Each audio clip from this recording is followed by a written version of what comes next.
My name is Belinda. And my name is Adeline. And welcome back, or I guess welcome to Popoto.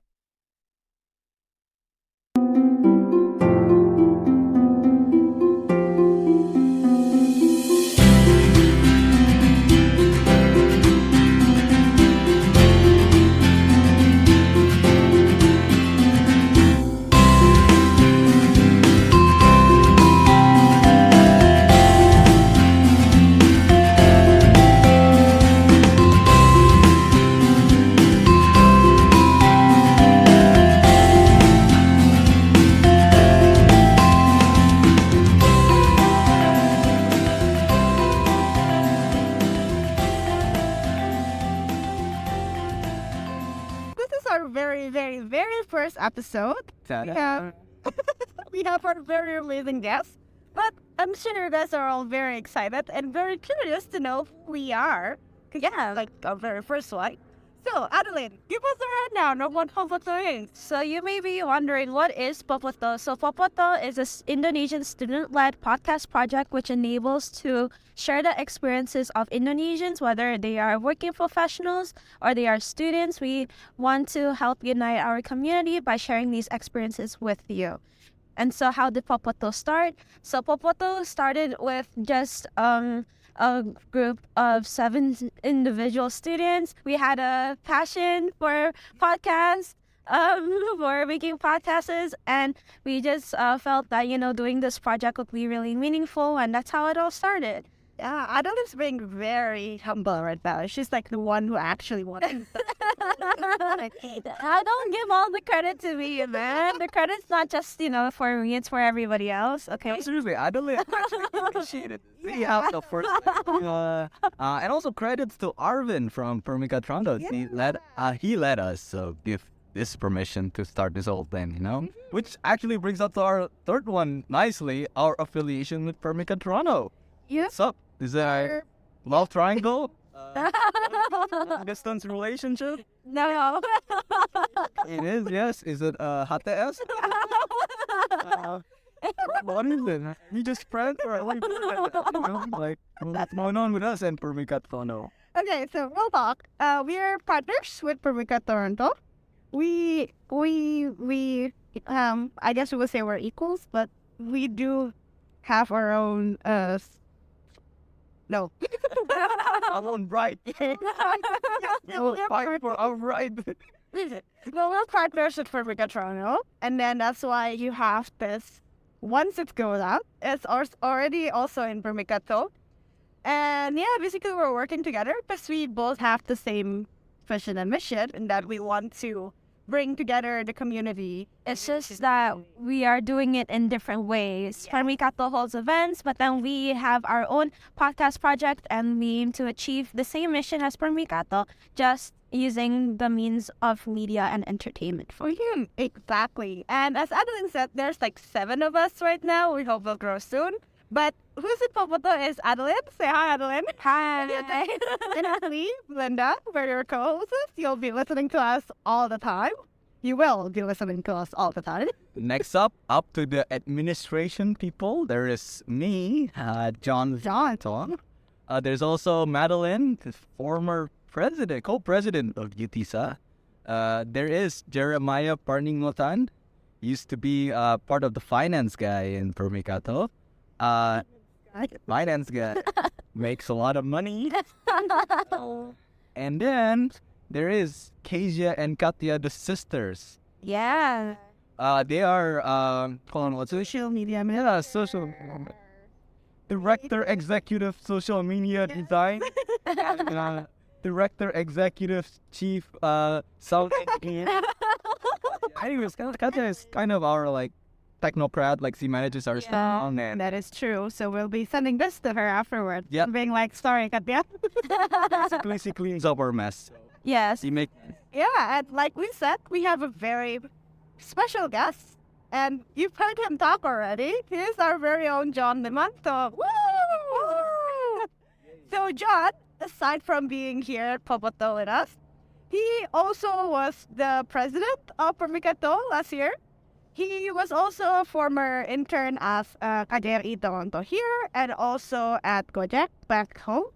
And he's an upcoming intern at, what's that, Sunlight? Sunlight, yeah. Sunlight, yes. Wow, right? Amazing. Impressive. Impressive. But aside from that, he's also a fourth-year university student at U of T doing... Actuarial science and mathematics. Yep, I keep forgetting about it, even though I'm also... But he's doing actual science and mathematics, so once more, please welcome John. Woo! You've listened to him talk already. Yep. So, John, we've talked about all of your professional exploits. Yep. Now, just so we can get to know you a bit better, give us some fun facts.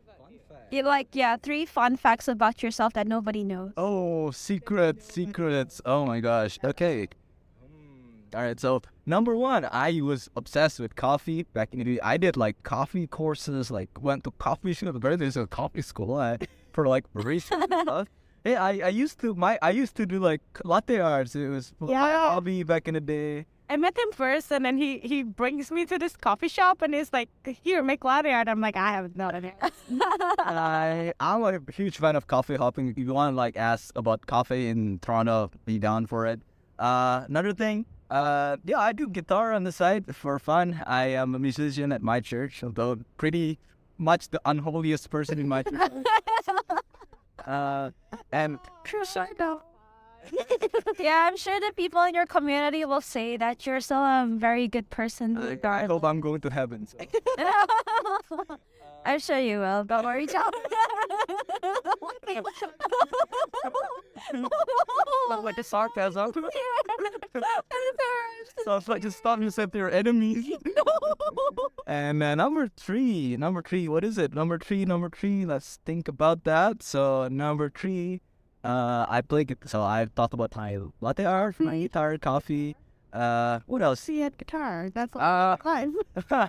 I do sports too. I go to the gym a lot. So How many times do you go to the gym per week? I try to keep a minimum of 3 a week, but sometimes it's not That's some dedication, yo, gym I bro. used to be very fat, by the way. I used to be very fat. That's to give a context why. I used to be very fat. Bro. So talking about dedication, we would like to know more about your dedicated work to Gojek. Aha! Woo! So yeah, please talk more about your Gojek internship with us. All right. So where do we start here? Well, let's start from the very beginning. That seems like a very good place to start. Yeah. Does anyone catch the reference? No. Okay. So, tell us how at first you applied to Gojek, why you wanted to apply. Yep. And then we hear that there's some very interesting story about you applying, and you're doing different things at first. You apply for a different thing. Yeah. For sure. Yeah. So at the time, I was actually trying to find an internship. And I was interested in something in Indonesia because, my parents wanted me back for the summer. And so I just looked up on LinkedIn, honestly. And I was looking for big tech firms at the time. E-commerce platforms. And so I was applying to Shopee as well, Grab and Gojek, and many others. Some I had to submit in really lengthy cover letters, but others, like Gojek, I actually didn't have to submit any cover letter. And, we didn't. They didn't even ask. So, and many didn't. So, I originally didn't even apply to the position that I got. I think I applied to marketing or something, but it was at the job portal. And it was very long after that a person from Gojek Talent Acquisition reached out to me and actually offered to do an interview. But they actually suggested that they were open for other positions as well that they needed right now, which included research in data and stuff like that. And then, at the time I was, actual science kid, doing data stuff in the consulate as well. And so I kind of went on a blind date with them on that. So, the interview wise, it was pretty cool actually. I did an interview with them. It was about an hour, and they were interested, of course, with my project, with data. I think they already knew what they wanted, and they were asking about my, work in the consulate. I was doing something like research on cities and stuff like that. It turns out later on I did the same thing in my internship as well. But they were asking about like, the stuff I did in school and stuff like that. And I of course just brag about my, I'm PERMIKA Toronto, like I'm not just sitting there at home doing work. I talk to people too, like, do I? Do you? Anyways, they informed me not very long after that I was accepted for the GoFood branch as a growth strategist intern.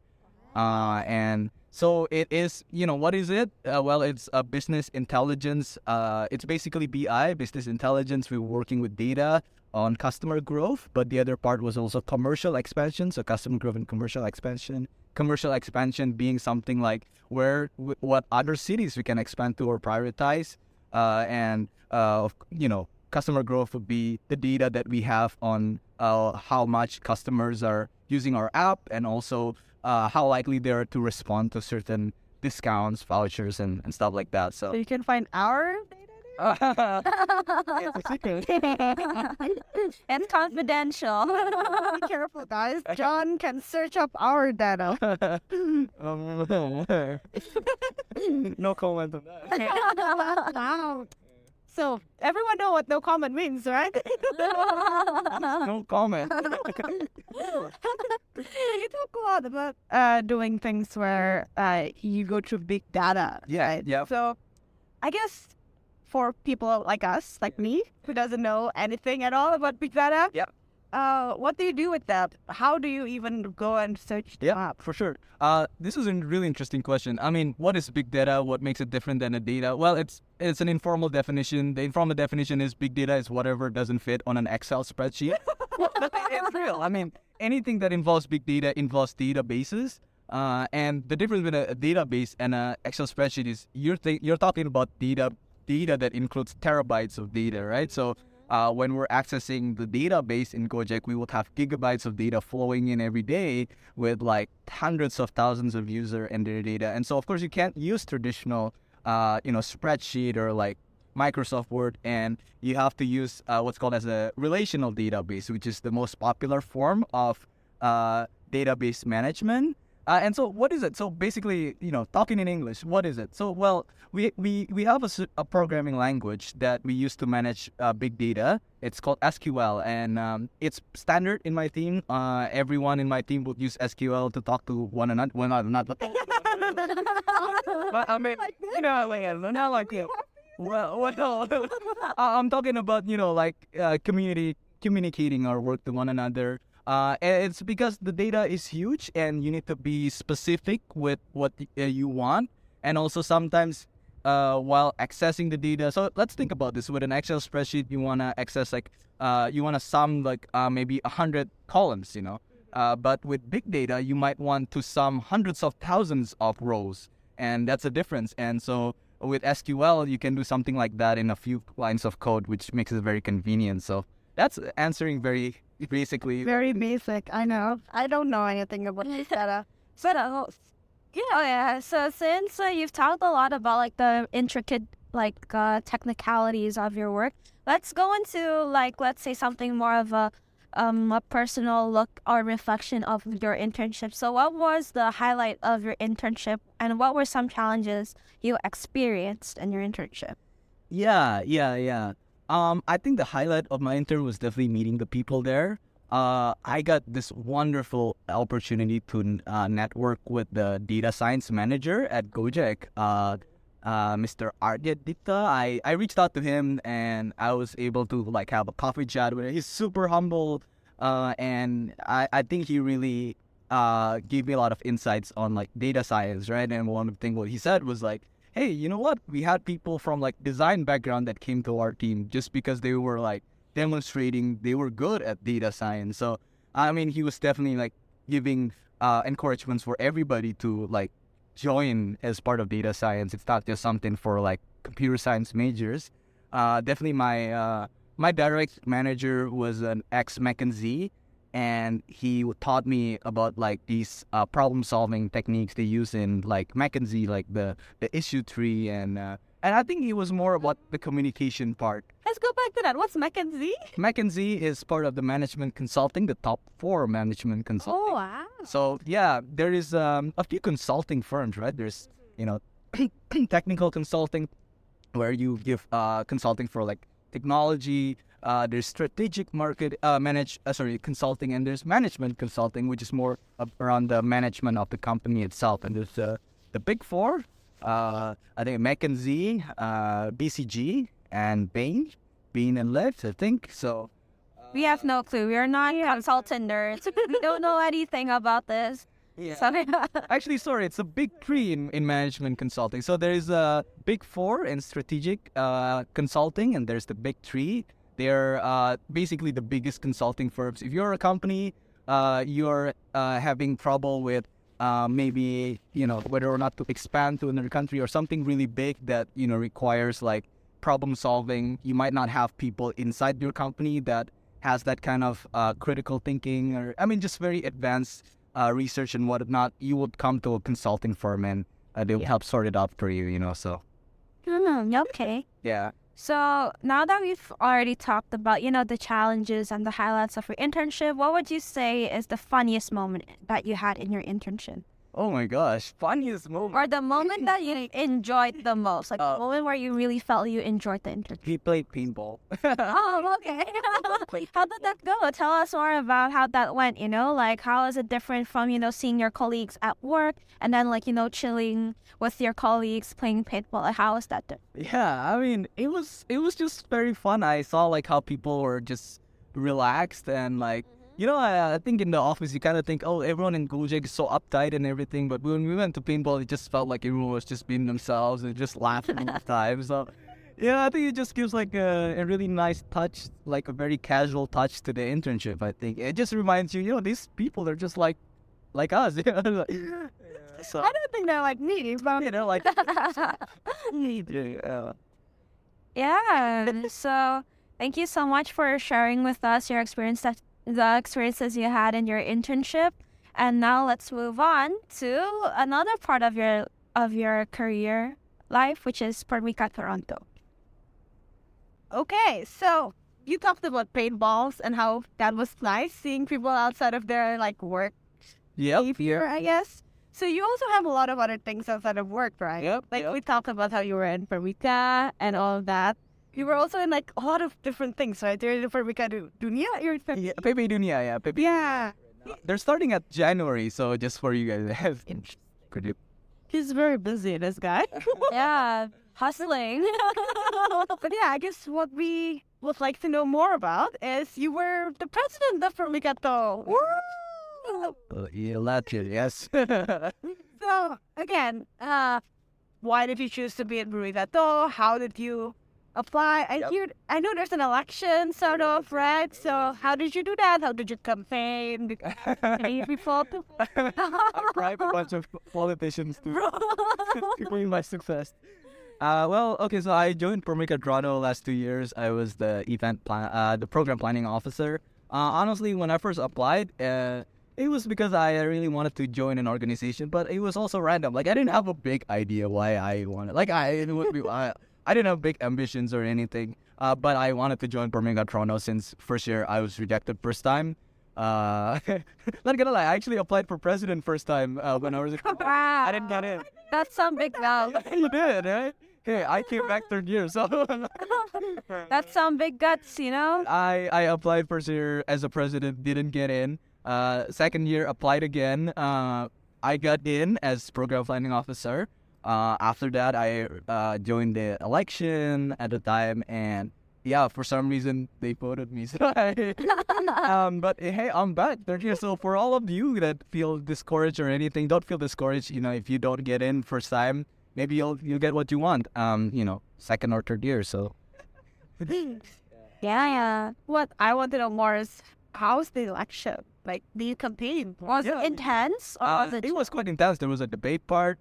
How many people were there? 25, I think 20, 25. I don't remember. And we had to make a campaign. It was around 10 minutes of speech. Wow. And so I prepared for an entire week for it. And Wow. yeah, just make sure you invite your friends. They'll vote for you anyway. Did you have like secret agents inside? That's too much. Yeah. No, the answer. We had secret agents pointing guns at people.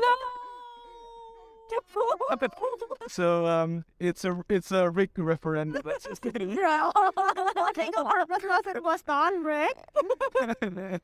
That's what they want you to say. Legal purposes. John was not. It was not rigged. There was no corruption at all. There was no. I was a good president. Yes.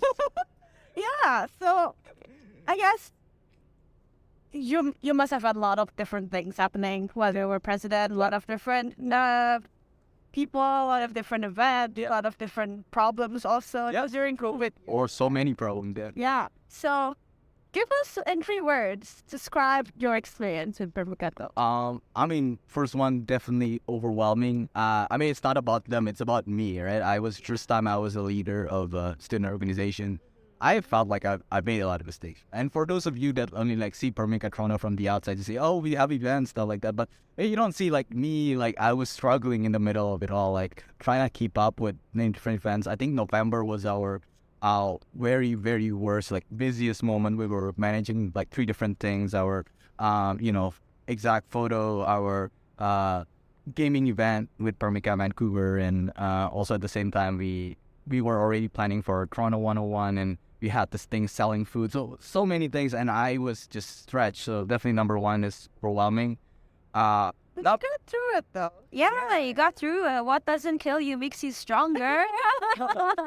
Yeah, I think the second one was definitely, it was worth it. It was worthwhile. It was worthwhile. I mean, to everyone that is first year, go join a student organization. Really, if you become a leader, or if some sort of leadership role, you'll learn a lot. Like I learned a lot about what it is to like be a responsible leader. And I'm not saying I was successful in it. I was making a lot of mistakes here and there. I felt that it was just when the events pull off, when you're out of it, you're done as a leader or whatever, you look back, you see the things you did well, even the things you don't do well, right? You learn from them, and the events that pulled off, like you just feel like it's very worthwhile. It's very meaningful for the community here, for the people. Like you feel like, oh, people, and students here get engaged, and you just feel it's very meaningful for you. So I think second is worthwhile. I think third is it was fun. It was really fun. It was really fun. I mean, Oh, you're on listen up. It was fun. it was fun. It was literally like, it was crazy, right? We had like crazy events like, WOE Toronto, where like I had, we had like first time ever, like around like 60 participants. 80 participants. So 60 we opened up for 60, then 20 more came in. So we had 80 participants. That's like a third warning. We sold food. There was a gaming event with PERMIKA Vancouver. There was an exact pic photo that was really great, and props to my media team. Of course, also props to all our collaborators, right? Kajeri Toronto, UTSA. It's just like, man, it was really fun. We had a blast. So Yeah, so you would definitely like, if we had to sum up your whole entire experience in 3 words, it's meaningful. It was overwhelming for you, then it was meaningful, then it was also fun. yeah, That would be in 3 words. right. The whole entire experience. Nice. Yeah, you talked about how it was overwhelming. Yeah. And then also how you as a student also is managing a group of students. Right? Yep. How is that? Like, Yeah, I think managing students is, of course, different than managing like employees. Yeah, for sure. You're not the boss, right? I mean, first of all, you're not the boss. And just because you're titled the president doesn't mean people like bow down to you or following you around. well, I don't know. That's so for me. Yeah. Give us your feedback. I think the difference is with managing a student organization, you have to be a lot more collaborative. You have to decentralize a lot, which is like, I think, you have to be willing to give people the freedom to do the things that they want to do. So, for example, I try not to micromanage as a leader. Our media team, for example, was very productive, and they were deciding a lot of things that made it into your our exact photo and stuff like that. It's important. Like, as a student organization, you're not the boss. Like, if you're a leader, you're not the boss. Think of yourself more as a facilitator. But I think what's important is you're the one that is making sure that everything is going running. So you have to come to meetings with, even though you're not necessarily the one making all the decisions, and you have to be willing for people to also make decisions with you, and to also understand from people's perspective. So I think definitely you have to be a lot more collaborative than, say, if you were like a leader at a company, or like, it's a different environment, I think, Yeah. So that's in PERMIKA though. You said about how you talk with, be willing to make decisions with other people, but that's all of your members are still in Toronto, right? Yeah. So you still have at least some face to face. But now you're in PERMIKA Nasional, you're also in PPI Dunia. Yeah. So everyone's a different titles. Yeah, everywhere, roles. Yeah. How do you manage that now? Yeah. So this is interesting because in PPI Dunia, I'm just opening up right now, but we will have people from Moscow that reached out to me. We have people from Iran, Russia. Well, let me say Moscow already. Like, Moscow is in Russia. yes, and so we do have people from all around the world, but I think PPI Dunia, they have the benefit of a lot of executives. I mean, hundreds of people are literally the executives, so insane number of executives. I think that helps. For PERMIKA Nasional, it's online. Everything is online. But you think about it, we're more like the networking hub for all Indonesian students in Canada. So it is fun if you're interested in talking to new people and whatnot. But it is harder because you don't have the benefit of being able to like set up an an in-person event. And so I think with something like PERMIKA Nasional, there's the challenge of you having to bond quickly with people that you don't know, and also being able to conduct events long distance. So most of our events are not just, it's not, so PERMIKA Toronto is more an events-based organization. We make events.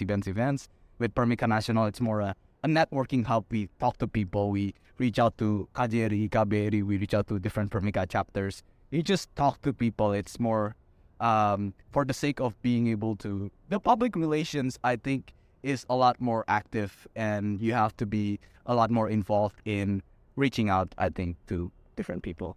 Yeah, so talking about, reaching out to people and, your position from PERMIKA Toronto and PERMIKA Nasional, what would you say are some skills that you learned in PERMIKA Toronto, or some experiences you had in PERMIKA Toronto that would help you in your position in PERMIKA Nasional? Like skills or just anything? Yeah, just anything that you think could help you be successful in PERMIKA Nasional. I think it was definitely a lot of like leadership experience from PERMIKA Toronto. I learned how to manage like many things. So for example, as part of my role, I set up all sorts of like spreadsheet documents, and I kind of already learned from my experience in PERMIKA Toronto, like how to set up the kind of like document or spreadsheet that would make like a student be able to like read along and like follow along. Second is also, I think, like patience. It's such an important thing because no one realizes this, but if you're managing a student organization, you are a student, so you can't just throw in all your time for it, Yeah. So like a really key point, I think, in being a leader is knowing how much to spend time in the student organization, and how much to just sort of let it flow, I think. So I try to balance out a certain number of hours I put in for the organization, and just knowing when to just, I guess, sort of let go and, let the team do the work, or when to come in and do your work yourself. I think not rushing things. It's important skills that you need as a leader to be an effective student while also being a good student. association leader. So time management is really key in both being a student and being successful in PERMIKA Toronto and PERMIKA Nasional. Right. I see. Because you are a student too. You know. Yeah. Yeah, it's like you're balancing a lot of things at once, so it takes a lot of effort to do all of that. Yeah. For sure. Talking about that, you mentioned PERMIKA is a very event-based organization, right? So tell us about the best event you. Oh my gosh, that's a good question. Wow. My personal best. Okay, so this is my personal best. Right? I felt that it was actually Canada's Wonderland. Oh, It was because it was my favorite. It was my first time going to Canada's Wonderland, and it was almost like magic because we had things we planned out like different events or whatnot, but we weren't okay. First of all, we didn't expect that many people would sign up because it was expensive. It was around $30. We had like 30 participants, so it was well beyond our expectation. The number of people that came.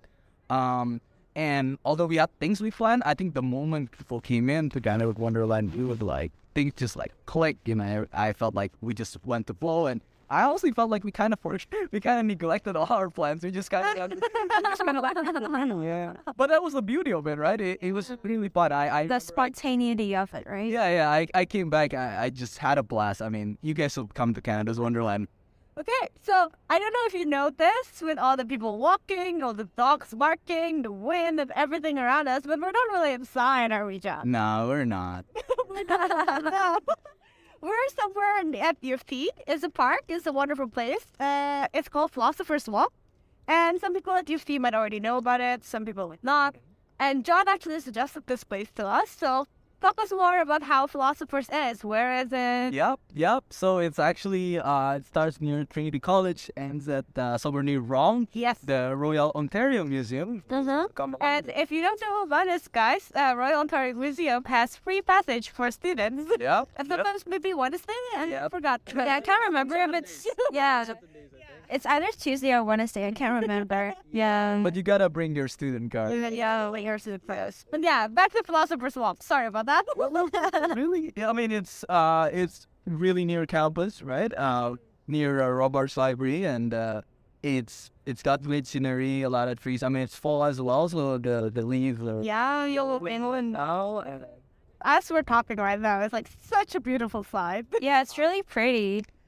like you guys should actually come by here to be rest, and I mean, in between campus, because this is near your thing, so I think a great place to just hang out with friends on a blind date or something. FYI, this is near the downtown campus. It's not in UTM. It's not in UTSC. It's in UTSG. Yes, it's one of the very few, like, very green places at downtown.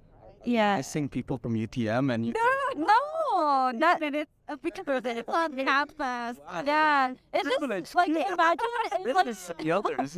It's like UFTC, yeah. And it's one of the very few places at UFTC in Are Japan. you assuming that we're better than them? No. It's kind of like imagine if people from UTM or UTSC try to find a philosopher's walk on their map and it's not. Yeah, precisely. If they're And not it's in like St. George. just a good view of like a forward, you know. Yeah. Yep. UTM has wonderful places. Actually, they're great deers. You just know about the Yes. Dear. I spent the summer at UTM once, and then they have this like warnings about beware of like hyenas or coyotes. What? Okay, I don't know about that, but Yeah, but, you know. The only other wild animals I've seen here are like pigeons and raccoons. in the bad thing about St. George, you don't have deers running around. Yeah. Sad. But you mentioned this is like a very good place to de-stress. So Yep. you come here. What else do you do for the stress? Because you have such a busy schedule. You know, so, but we could mention And then you have academics, PPI Dunia, internship. I mean, I play the guitar as part of de-stressing. I try to look up like just songs I like, you know. These days I've been watching Stranger Things, by the way. It's my favorite show actually, and other than Netflix guitar, I go out to coffee shops and study there when I'm already like really stressed out. I think also student organization, all these things you guys are saying, internship, student organization, they're actually refreshing me in a way. I love Guy. I love like being active and just like going out there. Going to the gym is a big part. I think everyone should practice that more. Actually, I think I'm very convinced if you're really really stressed, you should hit the gym. Or you should go on a run, Oh yeah. Yeah, run away from your problems, your responsibilities. I really don't know why, but gym is really good for this. Yes, I think it's because you're not thinking of anything, right? Yeah. Thinking of like what you have to do. Right? Yeah. Or you're thinking about the reps that you have to do, like Yeah. more reps you have to go. Yeah, that's true. Yeah. Oh yeah, you said you played the guitar, right? So talking about music along those lines then, what artists or singers do you like? Yeah.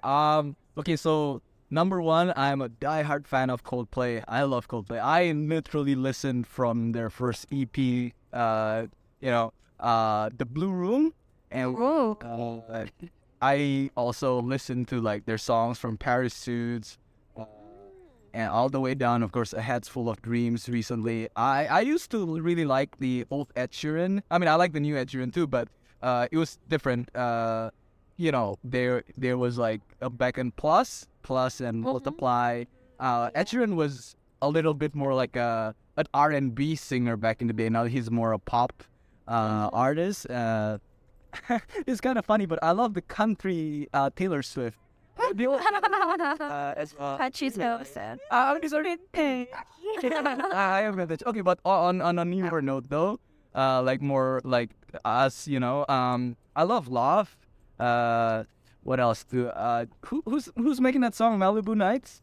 Lanny. I love Lanny. Lanny, Love. PJ Morton is another one. He used to be the pianist at the Maroon 5. Oh, okay. Yeah. Interesting. I didn't know that. On more like Indonesian. Yeah, Indonesian, please.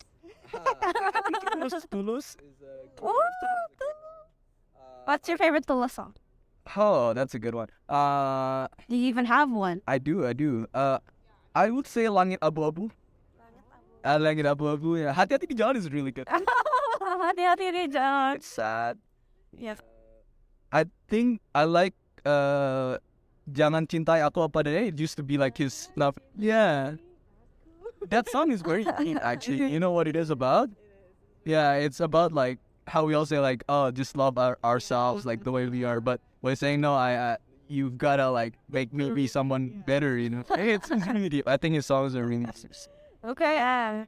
So, we are running out of time. Unfortunately, we'd love to sit here, stand here, and talk with John all the more. But so, for some parting words, what advice would you give all of our listeners? I mean, when I was in first year, like Back in your days. back when I was your age. Yeah, but I mean, this is real. Okay, so I had no organization experience. I honestly didn't really have that many plans what I wanted to do, like about interns or anything, and sometimes, I mean, a lot of our listeners are first years, right? So maybe they feel that way too, like they just don't understand what's going on. My advice is to just like keep working at it, just keep working hard, even if you don't know what's going on around you yet. Just never like give up in like trying to figure out new things, trying out new things, like applying to student organizations, applying to jobs. Well, you never know where you'll get to someday in the future, and I never knew, where I would be now. And I just say never like lose hope on what you can do. Just keep working at it. Like really, just keep working hard. Don't worry about what other people think. Really, just don't bother about any peer pressure, whatever. As long as you're working at it, you're improving yourself, you're on the right path. Just keep at it. Inspirational words. Thank you very much, John. Thank you so much. Josh Limanto. And my name is Belinda. And my name is Adeline. And thank you so much for listening. Thank you. Thank you so much.